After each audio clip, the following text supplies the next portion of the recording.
Muchas gracias. ¿Se escucha al fondo? Sí. Bueno, mi tema es San Agustín y las dos ciudades. Ya vamos a ver qué tiene que ver esto con lo que decía en la presentación. Creo que es muy importante para ubicarnos en el mundo, pero no solamente en el mundo chiquito, sino en el mundo grande. Un cristiano tiene que tener una visión de todo. Solo el cristiano puede tener una cosmovisión. Gracias a Jesús, que nos dio datos fundamentales. Si uno estudia un poco las religiones antiguas, las cosmogonías antiguas, etcétera, de todos los pueblos precristianos, etcétera, uno ve que hay varios temas que ninguno resolvió. Aún los pueblos más lúcidos, inteligentes, reflexivos, como los griegos, por ejemplo. Reúno rápidamente esos grandes temas que quedaron sin resolver o con hipótesis que no podemos vivir con esa hipótesis. Uno, el problema del mal. El problema del mal, que ha atormentado a la historia y ha configurado sistemas filosóficos enteros y religiosos. Por ejemplo, toda la religión del Oriente, de la India, que afectó a Grecia, que afectó incluso a Israel, etc. La relación entre el bien y el mal. ¿Qué es el mal? ¿Es la materia? ¿El bien es el espíritu? Bueno, un tema. Otro, la relación criatura-creador. Dios o los dioses están más allá, en un absoluto más allá, y nosotros en un absoluto más acá, de manera que hay pocos vínculos. O sea, los dioses o Dios es una especie de espectador de este drama humano, o tiene injerencias. Si ustedes leen la Ilíada, por ejemplo, ven toda una mezcla de las pasiones de los dioses que se mezclan, favorecen héroes, no. Y uno dice, bueno, pero acá, ¿qué es lo que pensaba en realidad de todo esto, más allá de la literatura? Bueno, en general jamás se pensó que el hombre pudiera ser partícipe de la felicidad o del ser divino. O sí, pensó que podía ser, pero de una manera exagerada. Nosotros somos una partícula divina. Otro error. O sea, siempre se manejó la antigüedad entre errores a veces opuestos. Un tercer problema que no resolvió es el de la felicidad del hombre. Todos percibimos la tendencia más profunda, universal, insoslayable, imposible sacar del alma, el deseo de felicidad. Es imposible. Si el infierno es infierno es porque yo quiero ser feliz y no lo logro. Si yo me quitara ese deseo de felicidad con algún tratamiento, el infierno no me sería tan molesto, digamos. Ni el dolor sería tan dolor, ni la tristeza, ni todos los dolores. Bueno, ¿cómo es que el hombre tiene anhelo de felicidad y de perdurar, porque tiene alma, y esto se acaba? Bueno, algunos lo resolvieron con el eterno retorno. Volvemos. Si nos portamos bien, nos encarnamos en un ser superior. Si nos portamos mal, en un ser inferior. Pero siempre volvemos. Curioso, pero estas viejas teorías que nos hacen reír por ahí, no dejan de tener su aparente fundamento filosófico y se han renovado. Nietzsche, por ejemplo, el filósofo alemán, retomó la teoría del eterno retorno, y entre nosotros el famoso Borges, que probó de todo, un hombre inteligente, y es genial, lo digo como una anécdota al margen. Él sufrió en esta vida, sobre todo su ceguera y muchas cosas, ¿no? Nunca le dieron el premio Nobel. Y él adhirió a la doctrina del eterno retorno. Pero después se dio cuenta que este mundo ya estaba medio cansado de vivir. Y dice, no, yo no quiero volver a este mundo, no, ese eterno retorno, quiero salir de este mundo, quiero escaparme de esto. Intuía una cosa muy grande, sí, este mundo no es lo que Dios hizo y como tal cual como sea, no es lo que Dios hizo para nosotros, ni lo que quiere para nosotros. Cuarto lugar, el problema de la libertad. ¿Somos libres o no somos libres? ¿Maneja Dios las cosas o el hombre? El Islam, por ejemplo, todo el Islam no resolvió este tema. Dios decide, Alá lo decidió, así le dijo a Aliaca cuando lo visitó el Papa, y después en algunos otros comentarios, yo soy instrumento de Alá. Pues todo viene de Alá. Entonces, ¿a dónde cabe? ¿Qué margen hay para la libertad humana? Es un problema difícil de resolver. O decide Dios o decido yo. Si decido yo solo y Dios no tiene lugar. Si decide solo Dios, yo no soy libre. Es un problema, no es fácil de resolver. Bueno, un quinto problema que no había resuelto la humanidad es la ley que rige al mundo. ¿Por qué hay pueblos que prosperan y dominan y otros son siempre castigados, desde las guerras, las pestes o cualquier otra calamidad? Bien, estoy enunciando rápidamente algunos de los grandes temas no resueltos. Pero nosotros tuvimos la suerte de que vino Cristo y nos prendió la luz, digamos. Entonces estos enigmas, estos problemas no resueltos, quedaron resueltos. He citado los problemas precristianos, pero todos estos se han renovado. Por ejemplo, digo rápidamente, y lo dejo a la tarea de ustedes, por ejemplo, en las concepciones que empezaron a introducirse más materialistas del hombre, que el hombre es un producto de la sociedad, ¿dónde está la libertad? Entonces muchos dicen, no, todas las acciones libres y conscientes mías ahora proceden de mis antepasados, buenos o malos, y eso explica mi presente. O lo que yo viví en la infancia, de manera que no hay margen para la libertad. Estoy condicionado por el subconsciente, o el inconsciente, o las generaciones pasadas. Y cito muy de paso, porque no es mi tema, una moda que se está difundiendo mucho, que es la biodescodificación. Ojo con eso. Porque ellos dicen que te van a descodificar, o sea, te van a explicar quién sos, qué te pasa y por qué te pasa, retrotrayéndote a las vidas pasadas de tus antepasados, y eso explicaría todo tu presente. Entonces terminás enojándote contra tus padres, tus abuelos, te acabas insultando a todos, como me ha pasado ya muchos casos, ¿no? Y uno, no, lo que yo obré mal, no, eran condicionamientos. O la sociedad.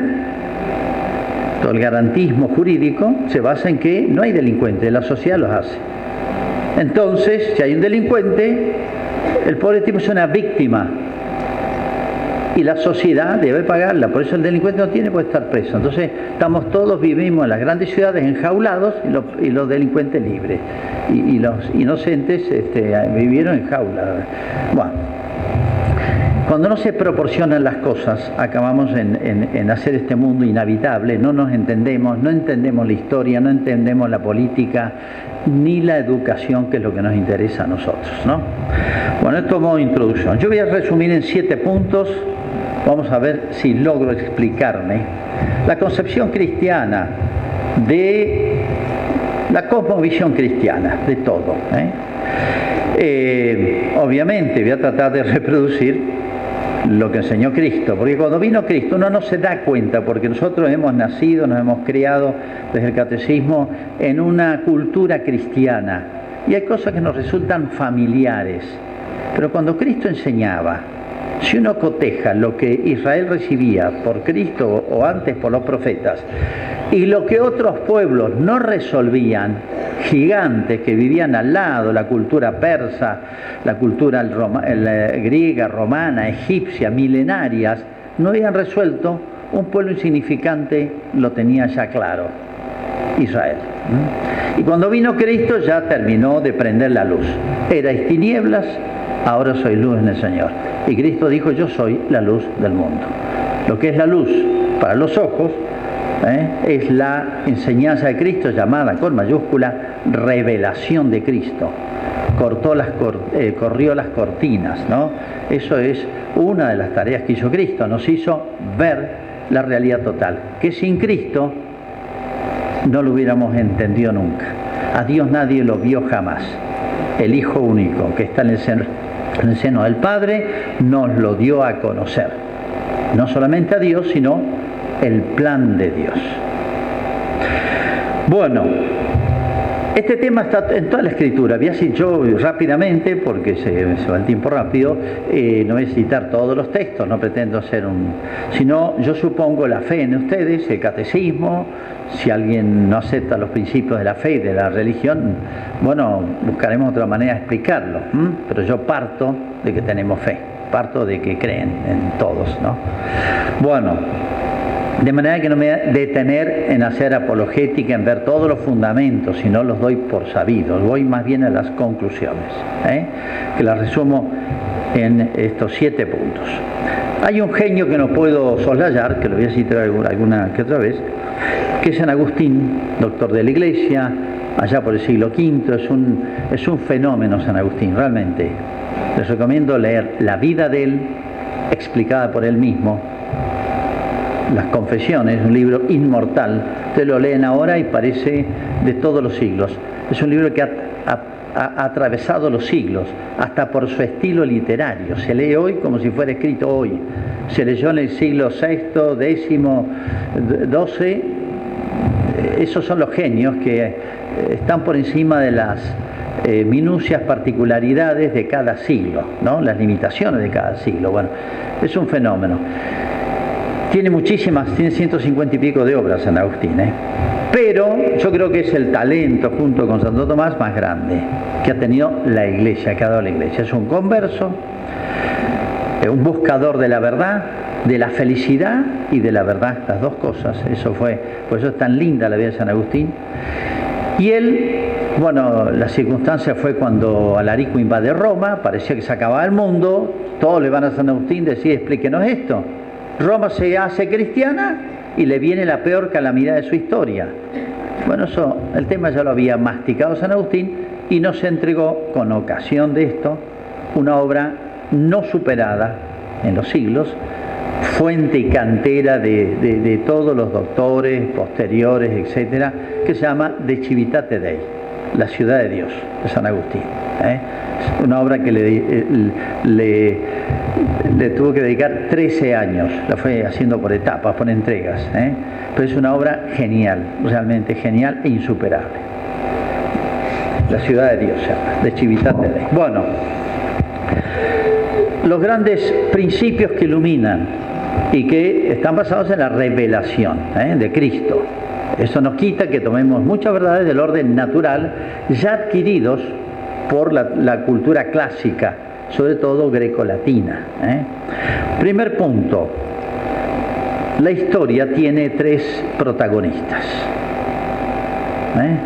Hay 3 actores o protagonistas de la historia: Dios, el hombre y el demonio. Primer punto, Dios.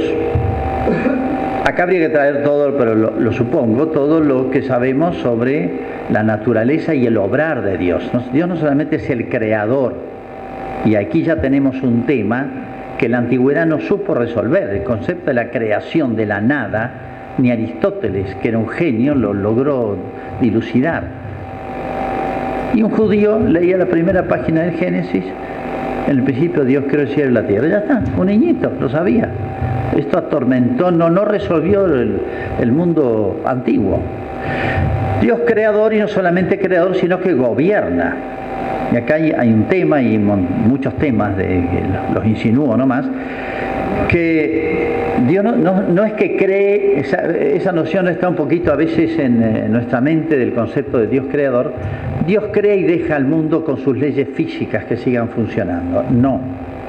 Si Dios no está presente en el funcionamiento, digamos así, del mundo, como causa primera y causa incausada en términos precisos, el mundo no solamente se paraliza, vuelve a la nada. Por eso dice San Pablo, en él vivimos, nos movemos y existimos. Entonces, el cosmos, tenga la extensión que tenga, agujeros negros, todo lo que investigue la ciencia moderna, lo que quieran, las leyes físicas que descubrimos no son sino parte o la creación de Dios. ¿Quién puso? ¿Quién imprimió esas leyes físicas o biológicas vitales en las plantas y en los animales? Y el mismo que las creó, las naturalezas.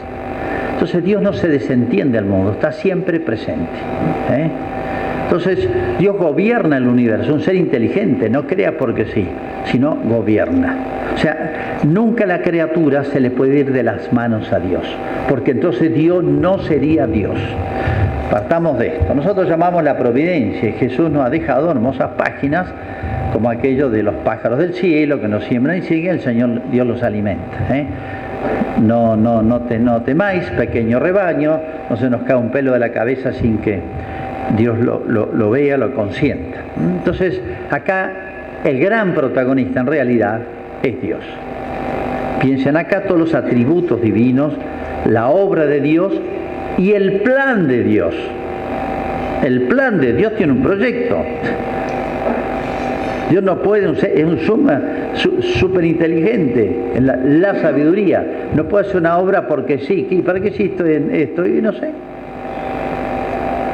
Todo tiene sentido en la obra de Dios, hasta lo más mínimo, todo tiene sentido. San Agustín dice, claro, la obra de Dios es una obra maravillosa de arte. Pero claro, si yo tengo un cuadro que abarca toda la pared y veo un pedacito, yo voy a decir, este pintor no tiene idea de la armonía, de la belleza, porque estoy viendo un pedacito. Pero si yo viera la obra de la creación, no solamente los seres creados estáticamente vistos, sino en su dinamismo, o sea, la historia de los hombres y del cosmos, yo vería que es una obra de arte. Dios no puede dejar de hacer obras de arte. Todo lo que hace Dios es bello, es artístico. Bueno, y primer protagonista Dios, pero es un protagonista número uno, principal. Segundo lugar, el hombre. Y aquí una recta concepción antropológica. No es mi tema de ahora, obviamente, pero atente a todas las antropologías que desconocen, no equilibran el alma y el cuerpo, la libertad, lo que es la inteligencia. La inteligencia son temas que hay que volver a ver, revisar, porque se han salido de quicio. La unión alma y cuerpo, en esa palabra, en esa noción aristotélico y que tomó la tradición cristiana, unión sustancial, todo lo que significa es importantísimo. No podemos separar profundamente. El ser no es ni un ángel ni un animal pegados. Somos una obra única, un ser único vital, compuesto de alma y cuerpo con una relación muy especial y misteriosa. La inteligencia como capacidad de hacerse las cosas.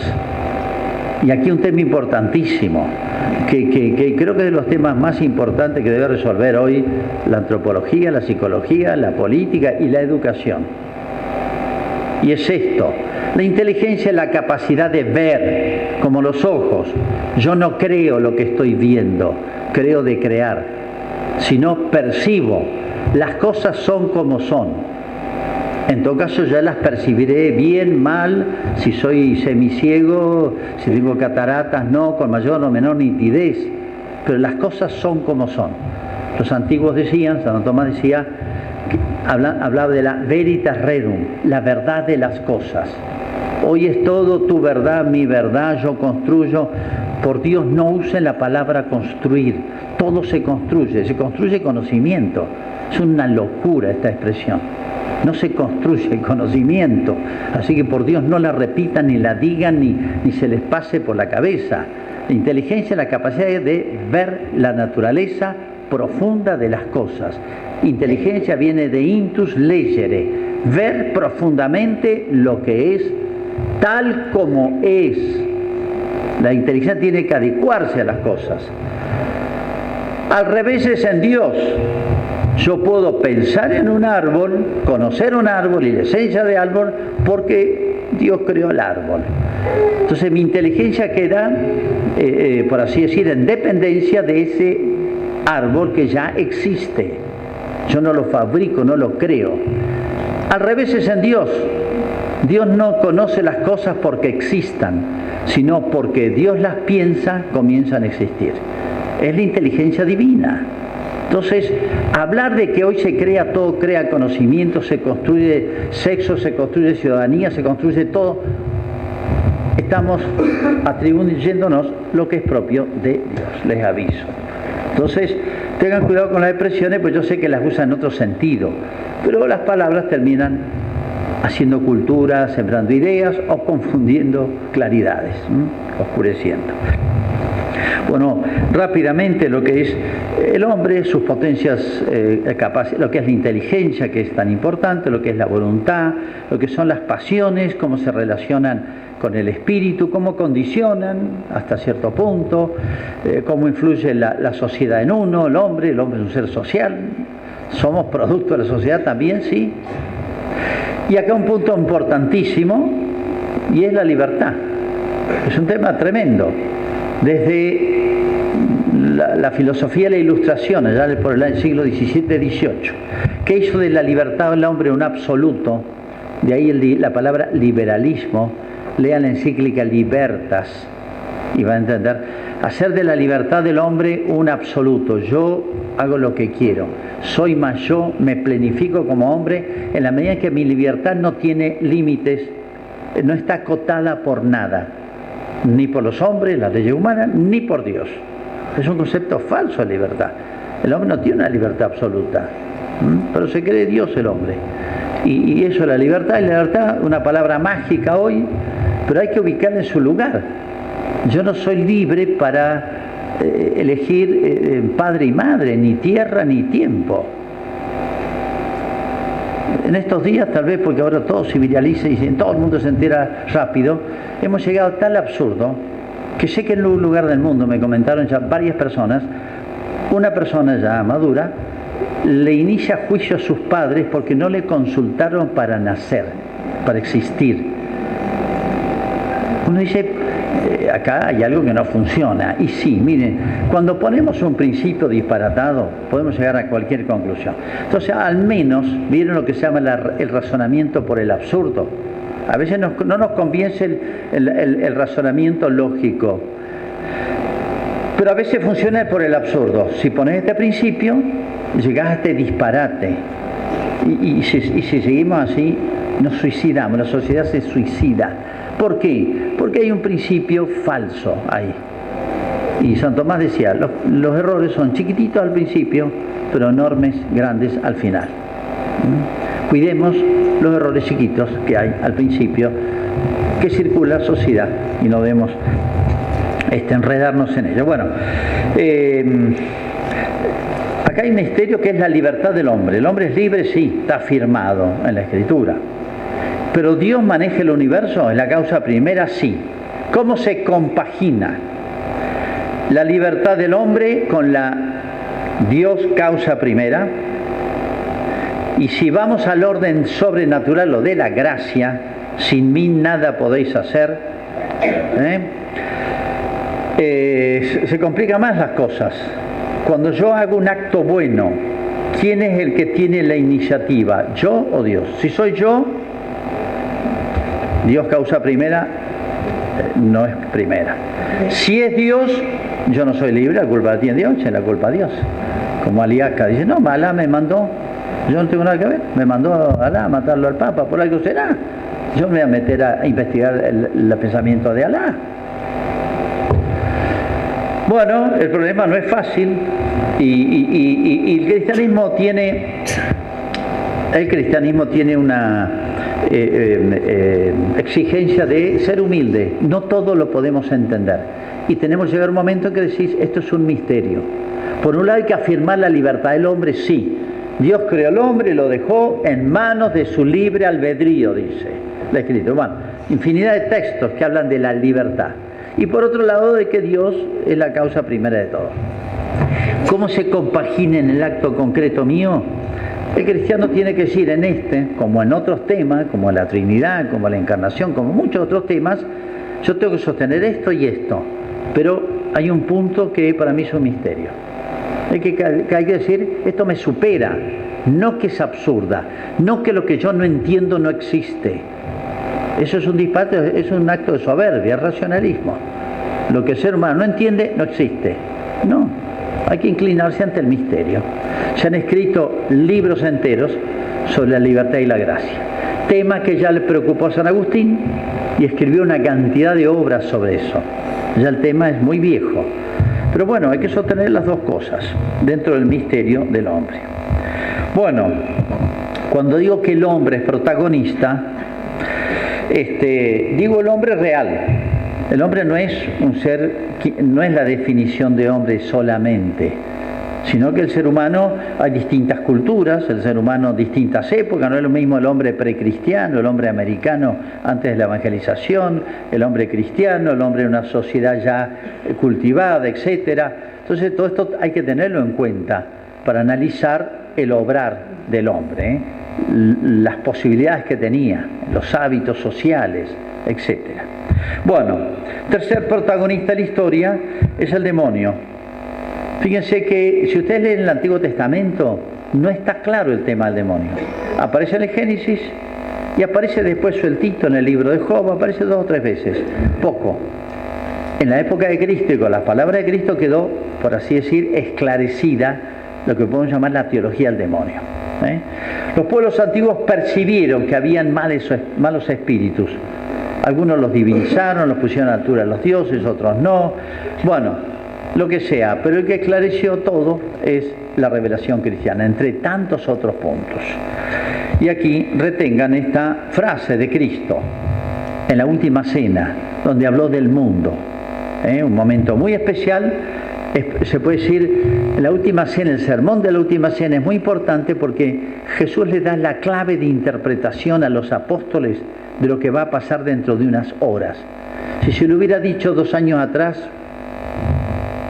no hubieran entendido nada. Pero en este clima de tenso, ralo que habían el Jueves Santo, leen el largo discurso de Cristo de la sobremesa donde habló del mundo. Ahí está toda la teología del mundo, en el sentido no de las cosas creadas, sino en el sentido de teológico de los hombres manejados por una inteligencia maligna del demonio. Por eso lo llamó con una palabra muy importante, el príncipe de este mundo. Todo un tema, ¿no? Príncipe, el príncipe tiene un reino, si no, no es príncipe. Gobierna, tiene gente, tiene público, tiene una sociedad, tiene sus reglamentos, sus leyes, él es cabeza, él es príncipe, no es tan el último, no es el último ciudadano, es príncipe. Como diciéndole a los apóstoles, cuidado, este tiene su influjo. Bueno, pero tampoco es una especie de Dios negativo.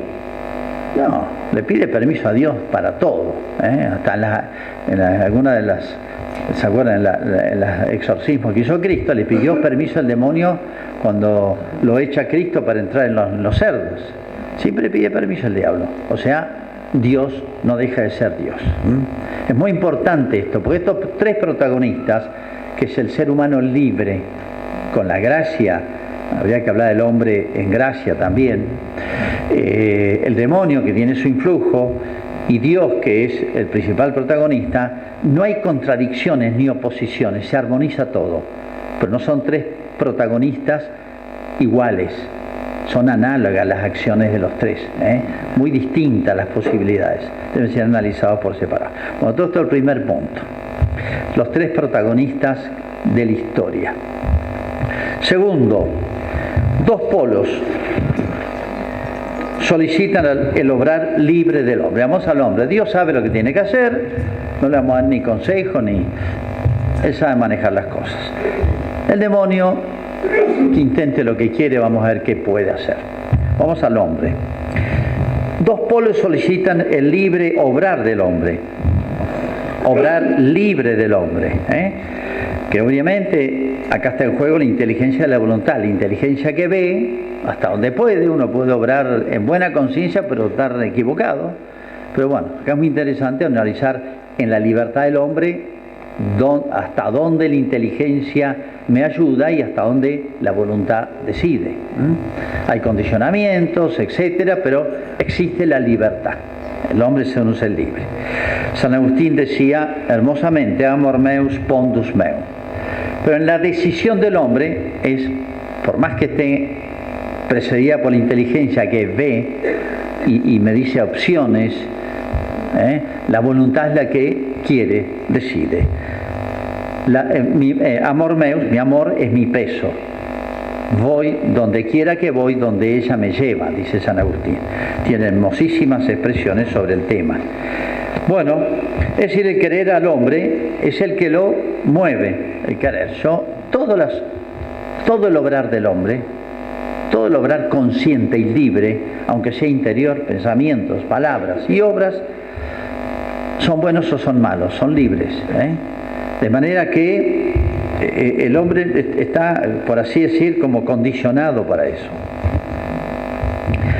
¿Qué opciones tiene el hombre, el amor del hombre? El hombre no puede no amar, porque es así como el hombre no puede no querer ser feliz, el hombre no puede no amar.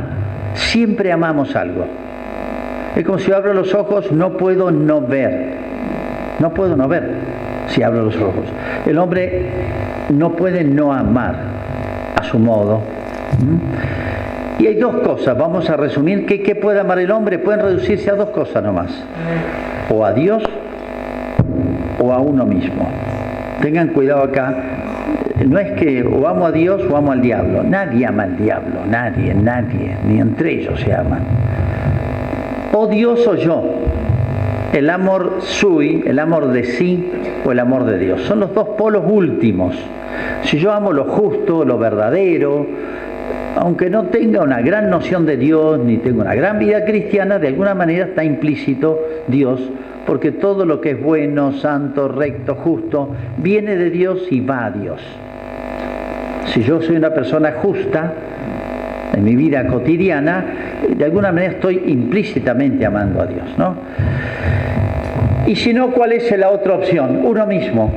No, pero este ama las riquezas, a este le gusta la fama, a este le gustan los placeres, sí, pero ese amor de sí se traduce en los 7 vicios capitales, mal llamados pecados capitales. Digo mal llamados porque al llamarlos pecados capitales los reduzco. Los antiguos hablaban de espíritus capitales. Es una observación genial, antropológica, psicológica y espiritual. Haber descubierto lo que se llaman los vicios capitales, fundamentalísimo para conocer y educar, para padres y docentes. O sea, todo el obrar vinculado al amor de sí se despliega en los 7 vicios capitales, que son distintos, hay como una jerarquía entre ellos. Es todo un tema que tampoco puedo desarrollar ahora. Hay una jerarquía. El más capital de los capitales, el más demoledor de todos es la soberbia. En el ranking, en segundo lugar, viene la avaricia. Y en tercer lugar viene los otros, que algunos son escapes, escapo de tristezas. La envidia es una tristeza a la que yo quiero escapar. La asidia, la pereza espiritual es una tristeza, la quiero escapar. La ira es una tristeza que la quiero escapar. Y hay otros que atraen por sí, vinculados a la carne, la lujuria y la gula, y otros atraen más el espíritu, como es la avaricia y la soberbia. Hay toda una estructura y una relación, bueno, está muy estudiado es un tema poco considerado en la modernidad. Pero en la antigüedad cristiana se tenía muy en cuenta para entender la estructura psicológica del hombre o moral, porque hay un orden en estas inclinaciones capitales que son madres de otros defectos. Pero todo confluye en uno, el amor de sí. La soberbia es el supremo amor de sí. Pero ¿de dónde? O sea, la raíz última de la lujuria, de la avaricia, de la envidia, de todo, es últimamente el amor de sí. Por eso Cristo puso un remedio genial, súper genial, sabía teología espiritual Jesús, y dijo: el que quiera seguirme, niéguese a sí mismo. Ahí están los 7 vicios capitales. Lo dice en una palabra, el amor sui. Niéguese a sí mismo, tome su cruz y sígame. O sea, para poder amarme, para que se suelte, para que el corazón del hombre, que es todo, alma y cuerpo, una sola cosa, para que el corazón del hombre pueda amar libremente, soltarse, volar como un pájaro, que no esté atado, necesita estar libre de esas ataduras a uno mismo. Son los 7 inclinaciones capitales. Les aviso que todos tenemos las 7, les aviso.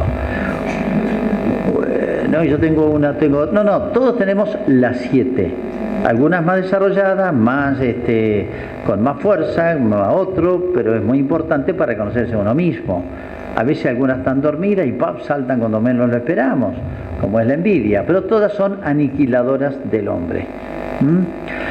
Y habría que hacer una acotación al margen, pero la digo nada más, para si a alguien se le interesa estudiarla. Hoy los vicios capitales se han hecho cultura. Cuando digo cultura se han transformado en hábitos sociales. Por ejemplo, todo el capitalismo en el orden económico es una expresión de la avaricia transformada en un sistema económico. Creo que todas las ideologías, en el sentido más profundo de la palabra ideología, no es otra cosa que la cultura de la soberbia. Yo construyo, yo creo una idea fantástica, inexistente, abstracta, y quiero acomodar la realidad a esa idea que yo fabriqué, de hombre, de sociedad. Es la ideología, es todo un tema, pero es una expresión de la soberbia. Hoy hay una cultura de la envidia, hay una cultura de la lujuria, hay una cultura, se ha hecho cultura. ¿Cuándo algo se hace cultura? Y cuando muchos lo practicamos. Del hábito individual se transforma en hábito social. De manera que es el mundo que nos toca vivir. Bueno, entonces estamos tironeados por esos dos amores, amor de sí o amor de Dios. No quiere decir, atención, que seamos químicamente puros. Y tengan cuidado porque el amor de sí no es lo mismo que el egoísmo.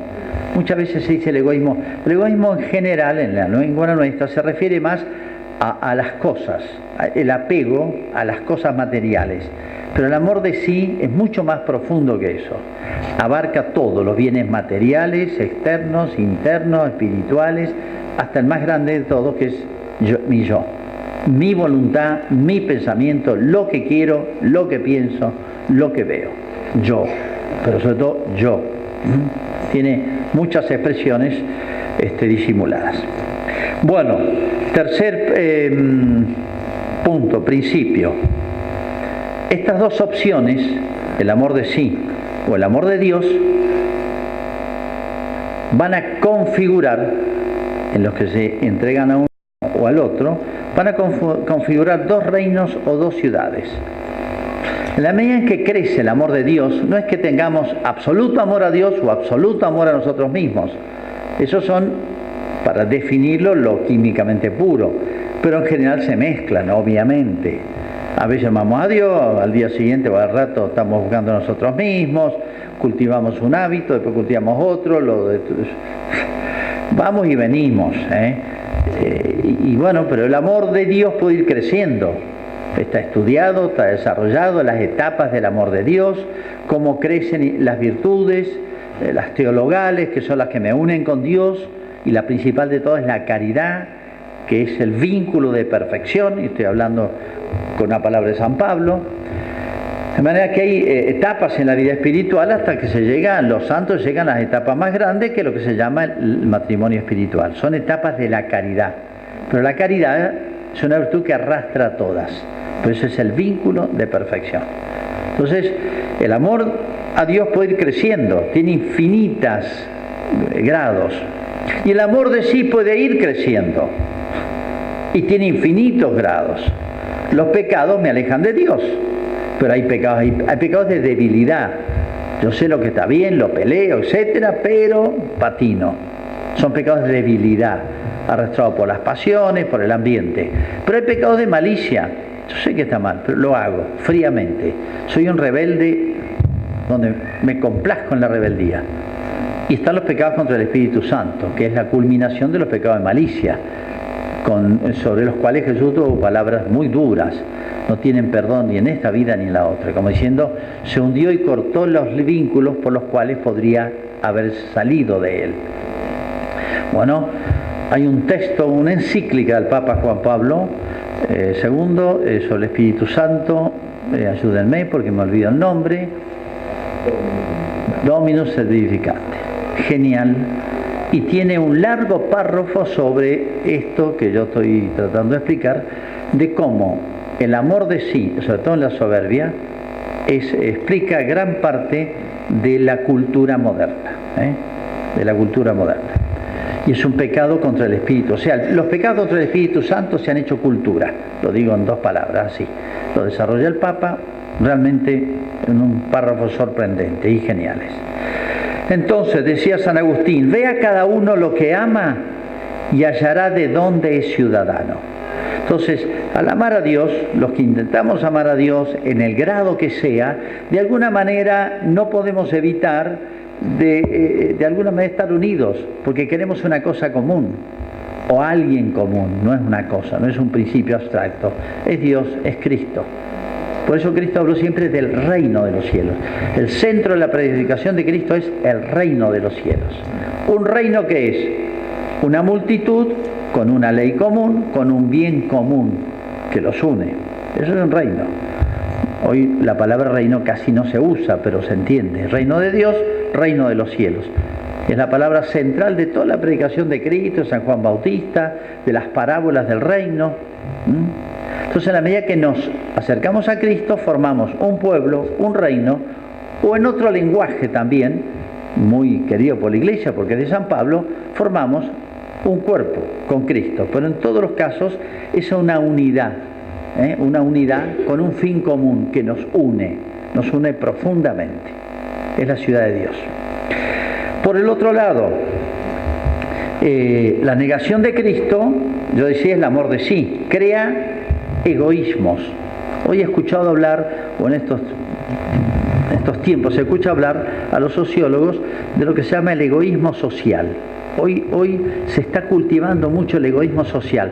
¿Por qué? Porque se habla solo de derechos y no se habla de deberes. Todos derechos, todos tenemos derechos.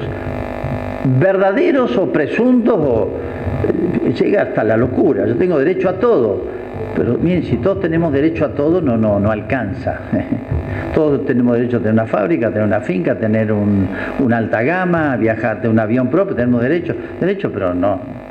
Entonces, esta concepción de solo derecho y no deberes ha desencajado la sociedad y crea egoísmos sociales. Son más importantes los deberes que los derechos. Son más importantes los deberes que los derechos. A mí me pueden negar derechos. A Cristo le negamos todos los derechos. Derecho a enseñar, derecho a que lo reconozcan como Cristo, a la adoración, etc. Y sin embargo, Cristo no lo manchamos con eso. Cuando uno padece injusticias, si sabe llevarlas, lo purifican, lo hermosean, lo perfeccionan, lo engrandecen. Cristo nunca mostró más grandeza que en la pasión. Y le negaron todos los derechos, hasta la libertad, hasta preso lo metieron, hasta la defensa, hasta un juicio justo, todo. Pero él cumplió sus deberes. Lo que nos engrandece son los deberes, no los derechos. Exigir derechos verdaderos o presuntos nos lleva al egoísmo social, o sea, la sociedad atomizada. No es una sociedad esto. Nos vamos a matar entre nosotros. Entonces es muy delicada la cuestión esta, y hay que inculcarla desde chiquitos. Bueno, estas dos opciones configuran dos ciudades, porque en la medida que yo me busco a mí mismo, me aparto de Dios, configuro otra ciudad, pero otra ciudad que no. San Agustín no habla de dos ciudades. A veces se traduce, o que piensan que lo de San Agustín, las dos ciudades. No, es de Civitate Dei. Y la otra, ¿qué es? Una ciudad de los que se aman a sí mismos, configuran una ciudad, pueden formar una ciudad. La ciudad es un todo, pero que tiene unidad armónica, tiene como vida propia, porque todos queremos el bien común es lo que nos hace bien a todos, lo participamos todos.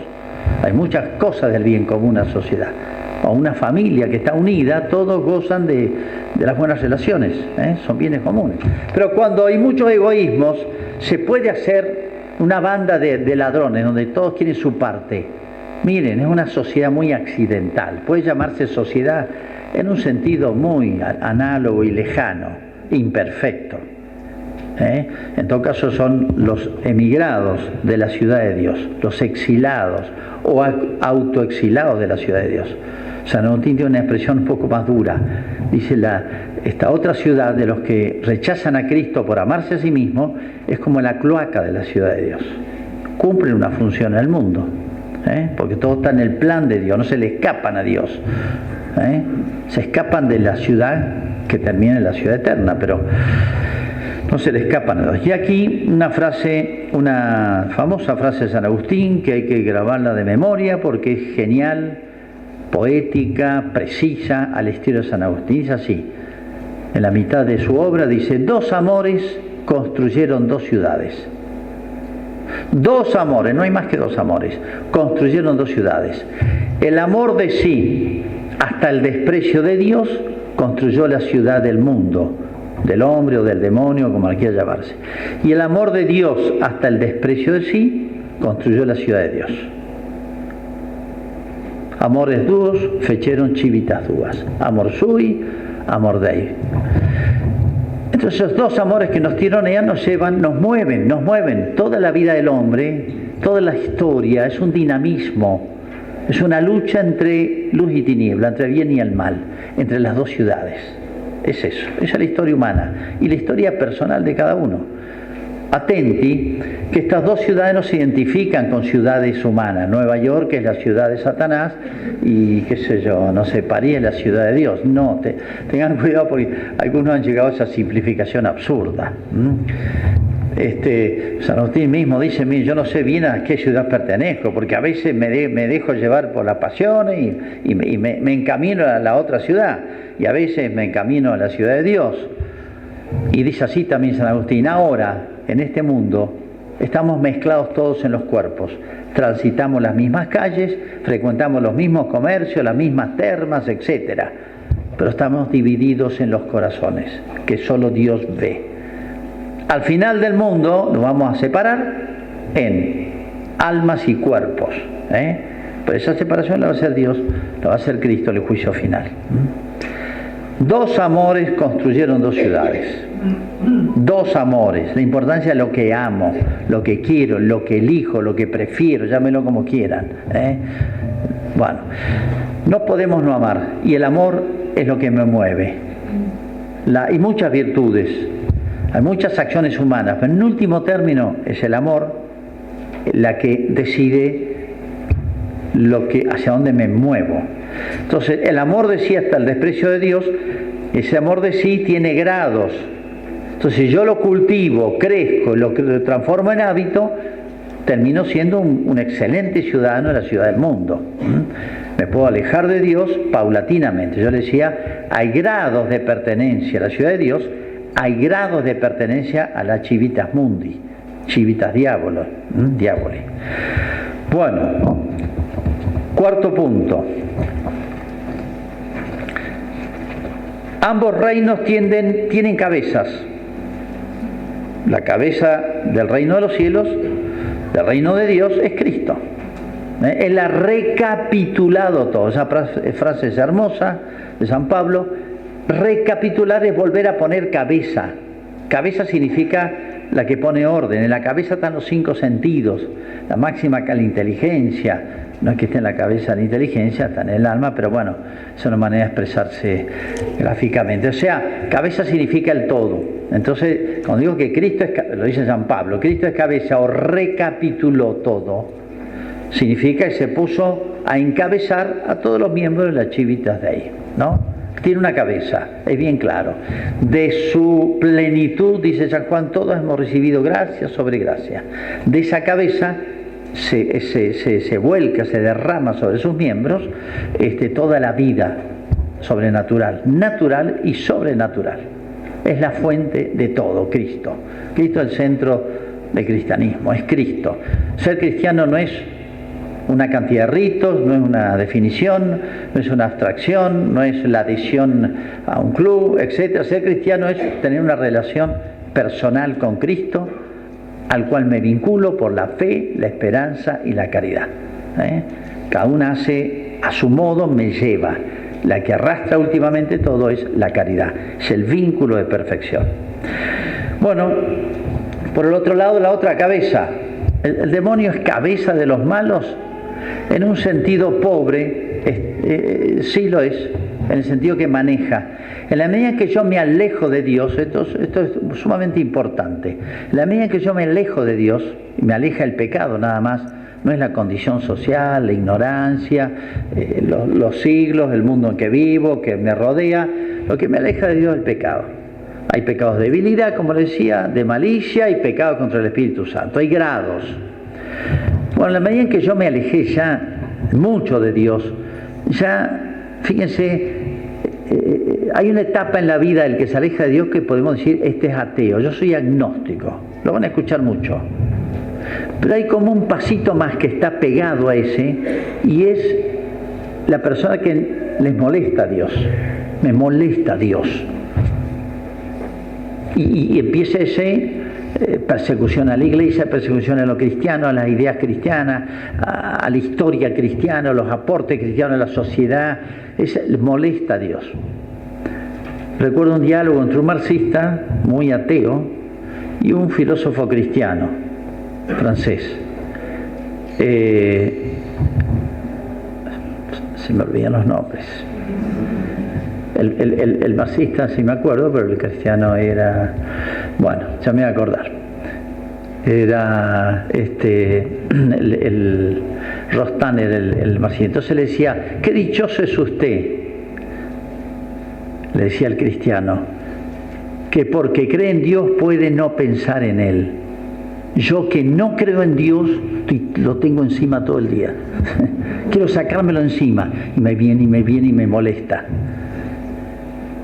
Dichoso usted que cree en Dios porque puede no pensar en Él. Y nosotros no estamos pensando todo el día en Dios. No, ni es el ideal, ningún santo les aviso así, ¿eh? Así que no se pongan a pensar que ser cristiano es estar volando en este mundo y me atropella una motocicleta. No, los santos en el cielo sí están absortos en Dios, pero nosotros no es eso, ni es el ideal. Implícitamente vivimos en Dios como un chico está en la casa de los padres, no está de papá está, mamá está, papá está, mamá está, no está pensando, lo tiene como de fondo eso. Nosotros tenemos el concepto, la idea de Dios, la persona de Dios, mejor dicho, presente, casi sin darnos cuenta. No pensamos en Él todo el tiempo. Cuando rezamos, cuando hablamos, sí, pues un rato pensamos en Él, pero el paso siguiente al ateísmo, que está ahí nomás, es le fastidia a Dios, le molesta a Dios, porque es una presencia que no pueden quitarse de encima. Bueno, hay grado de pertenencia al demonio. Y no es el poseso. No piensen el poseso, el último grado. No. Hay personas más. Es impresionante hablar con personas que están muy metidas en la civitas mundi, civitas diaboli. Toda una manera de razonar, de vivir. Son finales. Hay que tener cuidado con uno no es ni profeta ni somos dioses para juzgar en último lugar, pero uno ve personas de buen natural, de personas cristianas, de hábito y virtudes cristianas, y personas malas, que odian lo cristiano, lo religioso, les molesta a Dios y se les cuajeringa toda la vida, no solamente la relación con Dios, sino todo. Bueno, estos dos reinos tienen dos cabezas. El demonio puede ser cabeza de estos egoísmos y si los maneja, se llama el mundo. Es un tema que exigiría un desarrollo mucho más grande. Cristo habló del mundo, el mundo no puede recibir el Espíritu, el mundo me odia. San Juan, todo lo que hay en el mundo es concupiscencia de la carne, concupiscencia de los ojos, soberbia de la vida. Ahí están los tres vicios capitales más fuertes, porque son caricaturas de la bienaventuranza. Los vicios capitales que más atraen, como es la soberbia, que es la avaricia, como es la lujuria, ¿por qué atraen tanto? Porque tienen fuerza. San Tomás dice, ¿por qué tienen tanta fuerza estos? Y engendran pecados. Porque son una caricatura de la bienaventuranza. El hombre decide ser feliz y estos prometen felicidad. No la dan, es falsa, pero prometen. Por eso tienen cierto arraigo en la naturaleza humana. Bueno, ¿en qué sentido el demonio es cabeza? Y bueno, es como el que capitaliza como en las viejas tribus indígenas acá en nuestra patria. aparte de los indios, estaba lleno de todos los delincuentes, todos los maleantes, todos los que escapaban de la justicia buscaban refugio ahí. O sea, era un pueblo, una ciudad, era una junta de malhechores. Bueno, y un gran aporte hacían los blancos, por así decir, los criollos, ¿no? Bueno, ¿a quién gobierna el demonio? A todos fracasados, todos egoístas, se puede decir, que ha triunfado en ellos el amor de sí.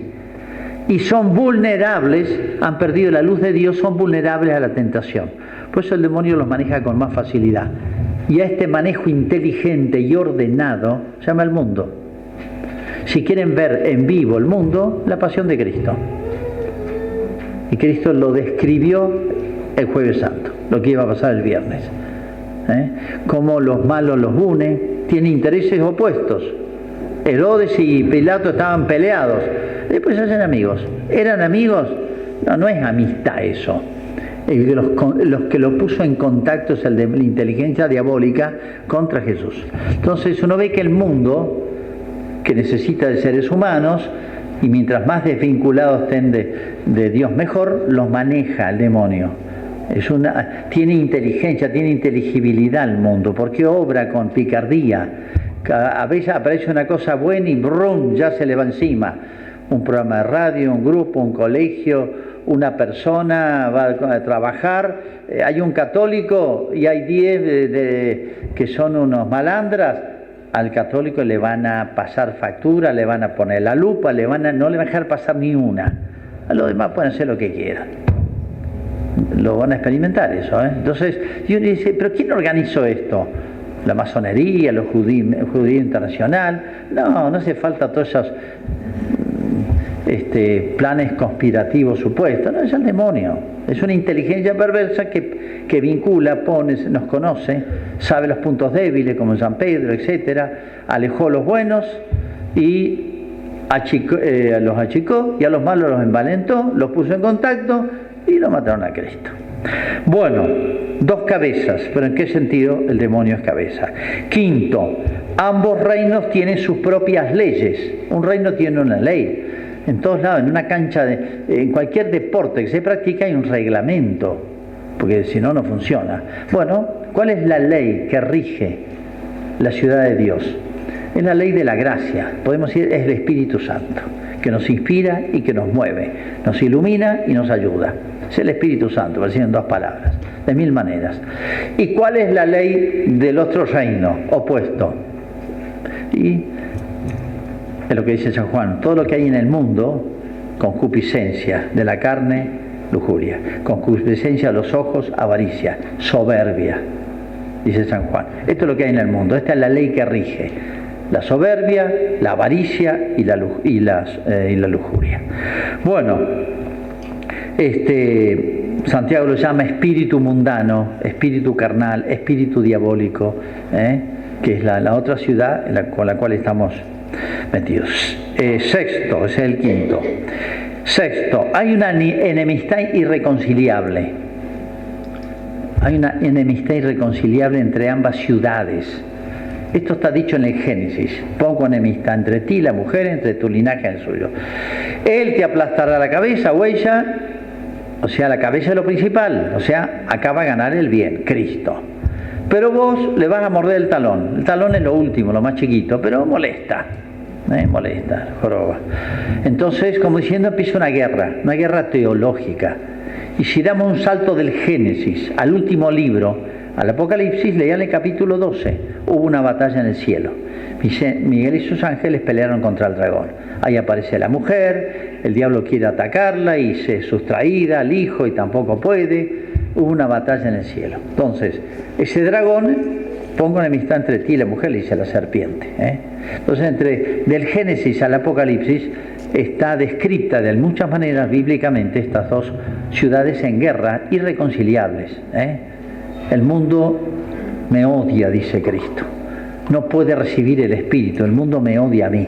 Se las van a agarrar con ustedes, pero la cosa es conmigo, le dice Cristo a los apóstoles. Se la van a pasar mal, pero es por seguirme a mí, y sí. Bueno, pongo enemistad. Y Cristo dijo: el que no está conmigo está contra mí. El que no recoge conmigo desparrama. En otro lugar la Escritura habla de dos caminos, hay dos caminos nomás, uno hacia un lado y el otro. Y San Ignacio, retomando esta vieja idea de San Agustín, va a hablar de dos banderas, dos ejércitos. Él era militar, así que es la misma idea agustiniana expresado en esta beligerancia que hay. Hay una guerra con el mundo, no la podemos evitar. Podemos abuenarnos con un vecino, con una persona que tenemos compañero, tratar de convencerla, no pelearnos, pero hay una cosa de fondo que es estas dos ciudades que nos reclaman, el amor de sí y el amor de Dios, que es lo que explica en el último momento. Séptimo y el último punto, ambas ciudades tendrán su consumación en el cielo o en el infierno. Esto explica todo. Decía un refrán latino, finis corona topus, el fin corona una obra. Cuando uno ve lo que es la eternidad, venid benditos de mí, acá Cristo, el que va a hacer la división, no de corazones que ya está, ya nuestras libertades, nuestros amores ya nos dividen, sino de cuerpos, a mi derecha y a mi izquierda. O sea, voy a usar una mala palabra, va a discriminar Cristo. Es el gran discriminador con justicia. Hay discriminaciones buenas y malas, justas e injustas. Cristo va a decir, es tremenda esta frase que le dijo Cristo al final de su vida, su último día de predicación. Venid benditos de mi Padre, es hermosa la expresión, a tomar posesión del reino preparados de toda la eternidad. Venid benditos de mi Padre a tomar posesión del reino, preparados de toda la eternidad. Eterno porque es Dios. Y a los otros, es más tremendo, es escalofriante, apartados de mí, malditos al fuego eterno, preparado para el demonio y sus ángeles. O sea, no es de toda la eternidad, empezó con el demonio y sus ángeles. Apartados de mí, malditos al fuego eterno. Ahí nos vamos a dar cuenta bien claramente, habían dos ciudades, ahora no las percibimos del todo claramente, porque estamos mezclados en los cuerpos. Ahí quedará bien claro la separación de las dos ciudades que atravesaron el mundo.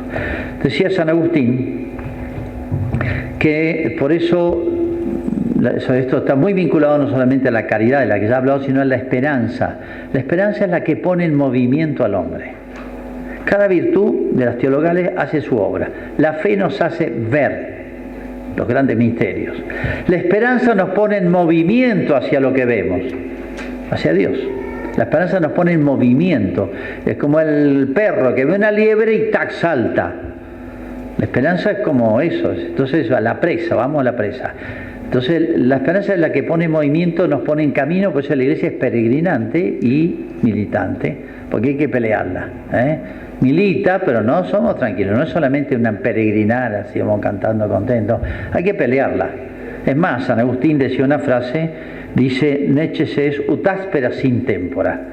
Es necesario que sean ásperos los tiempos, que este mundo no nos dé todo. Pues sí, yo soy feliz, porque nos olvidamos del cielo. Es necesario que sean ásperos estos tiempos, dice. Es necesario y medicinal que esta vida nos turbe un poco, para que amemos la otra vida. No nos olvidemos del todo. Si nos va demasiado bien en todo acá, atenti. No digo que traten de que les vaya mal, sino traten de no perder nunca, pues Dios sabe cómo dosificar con su providencia nuestras vidas, pero que nunca echar de todo raíces acá. En el sentido que nuestra patria, desde el bautismo, es el cielo. Nuestra familia es el cielo. Bueno, y San Agustín termina, y yo también, con esta frase hermosísima. Dice, hablando del cielo, termina la ciudad de Dios así, de Civitate Dei, describiendo el cielo y el infierno. Ahí se consumará todo. El fin, como decía Monseñor al principio, es la primera de las causas. Bueno, el fin nos da luz. El fin nos da luz, sobre todo nuestra tarea, nuestra labor educativa, en lo personal, en lo profesional, en lo social, en lo político, en todo.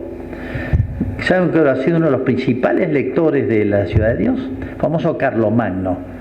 Le fascinaba este gran gobernante del año 800, ¿no? Se hacía leer en las comidas la Ciudad de Dios. Él quería ser un gestor de la Ciudad de Dios, ¿no? Bueno, termino con la frase de San Agustín. Allí descansaremos y veremos, lo veremos tal cual es. Lo veremos y lo amaremos. Lo amaremos y lo alabaremos. He aquí el fin que no tiene fin. Él lo dice poéticamente en latín, pero uno por ahí para mandarse la parte y darle más importancia lo cita en latín. Pero bueno, lo importante es que entiendan. Bueno, de manera que toda nuestra vida personal, social, familiar, profesional, en este mundo que nos ha tocado vivir, no se olviden que hay que pelearlo. Hay una milicia, como desarrolla tanto San Pablo, hay una milicia cristiana. La iglesia es peregrina por la esperanza hacia la eternidad. Pero es un peregrinar que todo nos cuesta. No nos quejemos de las dificultades. Necesses o aporte cuya áspera sin témpora, que sean ásperos los tiempos, que nos cueste un poquito de sacrificio, ¿no? Porque son pequeñas batallas que nos hacen conquistar el reino de los cielos. Muchas gracias.